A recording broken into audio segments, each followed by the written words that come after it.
التمارين زي ما انتوا طبعا شفتوا، هي التمارين سهلة قوي. بفتي طبعا هي بصراحة صعبة، بس حلاوتها ان هي تمارين صعبة وفي البيت، او تقدر تاخدها معاك في اي حتة. فعادي جدا تبتدي مثلا ب5 عدات 10 عدات، وهتحس ان جسمك طول الوقت وانت بتتمرن ان جسمك متنشن. فانت بعد ما بتخلص تمرين بتحس ان فعلا جسمك كله شادد. فانت ممكن تعمل ايه؟ مثلا تعمل تمرين باي تراي ظهر، كل التمارين كل واحده فيهم مثلا 10 عدات ورا بعض كلهم، بعد كده تريح مثلا دقيقه او دقيقتين وتعيدهم تاني 3 4 مرات مثلا. او تعمل كل واحده فيهم 4 مجاميع 20 عده، اللي هو توصل بس لاخر كل مجموعه تبقى العضله تحس انها اتوجعت. ايه تاني؟ حاول تلبس جوانتي، لان مش عارف هي باينه عندكم ولا لا. هنا في هنا اوقات ايه حتت ايه بتتجلط شويه من الحبل. انا بلبس مثلا اللي انا طلعته فيديو الباي، زي بتاع بتمسكها كده عشان تعرف تمسك الحاجه من غير ما تعور الدنيا. بس انت ممكن حتى تلبس شراب في ايدك عادي. الحبل نفسه ممكن تعلقه في اي حاجه عاليه. لو ما لقيتش حاجه ممكن تحطه في باب، بتجيب مثلا شراب وتروح مدخله في الشراب كده، وتعقد الشراب من الناحيه دي وتحطه في الباب وتقفل عليه، لان الحبل مش هينفع تقفل عليه الباب لانه هيبقى تخين.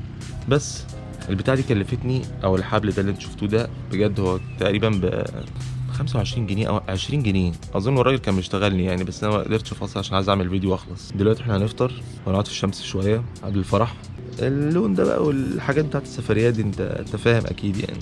لو عرفت اجيب لكم حاجات من الفرح قشطه، لو ما عرفتش يبقى اشوفكم في الفيديو الجاي. فسلام حاليا، ولو ما جبتش حاجات من الفرح يبقى هشوفكم في الفيديو الجاي. سلام دلوقتي.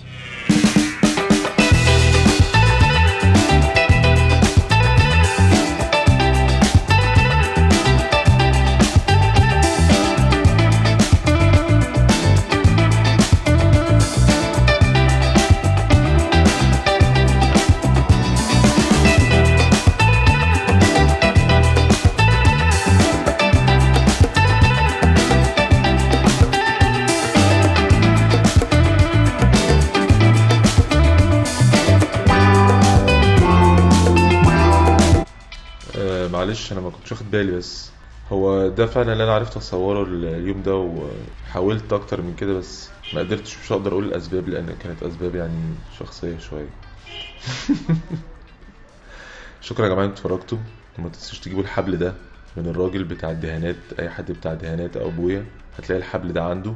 بس ما تجيبش حاجه تخينه قوي عشان تعرف تربطها، تلفها على حاجه، تلفها على رجليك، والبس حاجه في ايدك عشان ما تاذيش. وبس كده، اشوفكم في الفيديو الجاي.